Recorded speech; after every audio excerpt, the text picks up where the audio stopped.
Ever seen this guy? He probably looks familiar, and he should, because this guy has been carved into rocks all over the world. Arizona, Armenia, Guyana, Spain, the United Arab Emirates, and Italy. All around the same time in history, about 10,000 years ago, and all are actually drawn to point at the same area of the sky. So the question becomes, what did they all see in that sky? Now look at this. It was this picture that made me want to dig a little deeper. And this is not the only instance. A man named Anthony Peratt, an acknowledged leading world expert on plasma discharge formations, has identified dozens of plasma formations that directly correlate to pictures we see on petroglyphs, geoglyphs, and megaliths all over the world. How is this possible? These formations have, to our knowledge, only been produced in high-tech plasma research laboratories. There are a number of scientists out there who are asking that same question, who are not 100% convinced that the current track of modern cosmology, that celestial bodies are ruled by gravitational forces, is the right one. And they have an alternative, one ruled not by gravity, but by electricity. Everything from the movement and magnetism of the smallest atomic particle to the creation and destruction of the most massive galaxies. And why wouldn't we consider electricity as a fundamental force in the creation and continuous reshaping of the universe? As a force, it's only 1,000 billion billion times more powerful than the force of gravity. This is the number one with 39 zeros following it, or 10 to the 39th power. But before we launch ourselves over the cliffs of insanity, inconceivable, in trying to figure out how prehistoric man could know what a plasma formation looks like, we need to chat about what the electric universe theory actually is. So hang tight while I do a super quick rundown of how cosmology got to where it is today and how electricity fits into the mix. We have Copernicus, a mathematician and astronomer, hanging out around the turn of the 16th century, who is the father of the heliocentric model of the universe that says that the Earth revolves around the sun, not the other way around. Interesting to note that his full body of work was not published until after he died, for fear of retribution from the Catholic Church.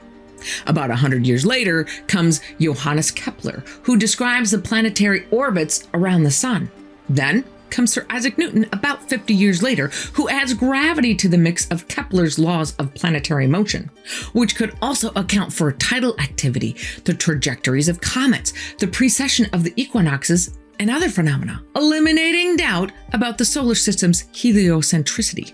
Newton's laws are considered sacrosanct until over 200 years later, when Albert Einstein rolls up. He studies Newton's law of universal gravitation, but expands those ideas into what would become his theory of general relativity, which gives us the behavior of gravity at large scale.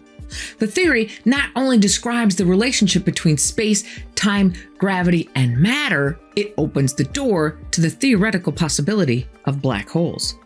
Interestingly enough, even Einstein couldn't make that leap. He calls the theory unconvincing and says that they do not exist in the real world. But cosmologists keep marching forward with only math to back their theories.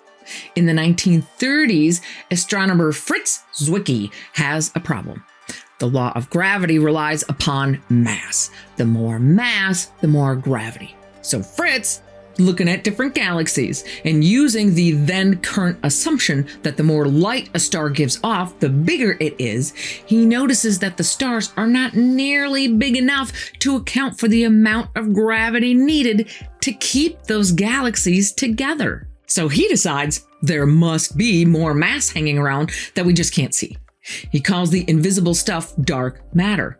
Problem solved. But then astronomers observed that the galaxies appear to be moving apart, as if some repellent force is acting on them. So astronomers come up with a new force called dark energy. Again, problem solved. Amazingly enough, to make all of their math work for all of this, the amount of dark matter and dark energy is calculated to be about 96% of all matter in the universe, with visible matter making up only 4%. Wow. So you can see why some scientists are thinking, maybe we're on the wrong track here. How does electricity fit into all of this? We'll get there in just a minute, but first, let's talk just a smidge about the basics of electricity itself. There's obviously a lot more to this explanation, and I will have links in the description for some great places to go to learn the more detailed version. But for now, let's go high level. First, the 4 states of matter: solid, liquid, gas, and plasma. Now, the first 3 I was taught in school, but if you're like me, plasma is a new addition to the list. But simply put, plasma is matter in any state where the atoms are either missing an electron or have an extra one, making them either a negative or positive electrical charge. Any charged atom, either positive or negative, or a free-floating electron, is called an ion. Space, contrary to popular belief, is not empty. All that room between the stars and planets and even galaxies that we can see is full of plasma, a big soup of ions. These ions are always seeking a neutral state, so we'll seek out anything that it can get its hands on to fill that unbalanced electron state. So they move, and that movement creates an electromagnetic field. That electromagnetic field then shapes how the ions move both inside and outside of the field, attracting more ions. As the number of ions grows, so does the electromagnetic field around them, eventually causing the ions to self-organize into ropes called Birkeland currents, where the moving ions create an electrical current. And it's these current ropes, these Birkeland currents, that are responsible for the magic of an electric universe. So imagine the soup of ions that over time starts organizing and moving through the universe. There's no shortage of ions around to make it grow. So they do. And eventually 2 currents collide.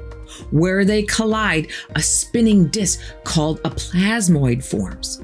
Now keep in mind that another ingredient in the ion soup is cosmic dust, and this dust is also sometimes charged. So this spinning plasmoid creates a super powerful whirlpool of energy that then attracts any charged cosmic dust and matter like a moth to the flame, and a galaxy is born. But the creation doesn't stop there. There are always more currents branching out, like the lightning bolt you see in a storm. Those smaller branches then attract some of the material collected by the previous galaxy-creating plasmoid and use it to create stars, and then even further down, planets. And the current strings keep going in a line, forming cosmic structures along the way, like when you have multiple outlets in your house all on the same circuit. So you can think of the stars as Christmas tree lights, where at night you can see the lights but not the wires connecting them.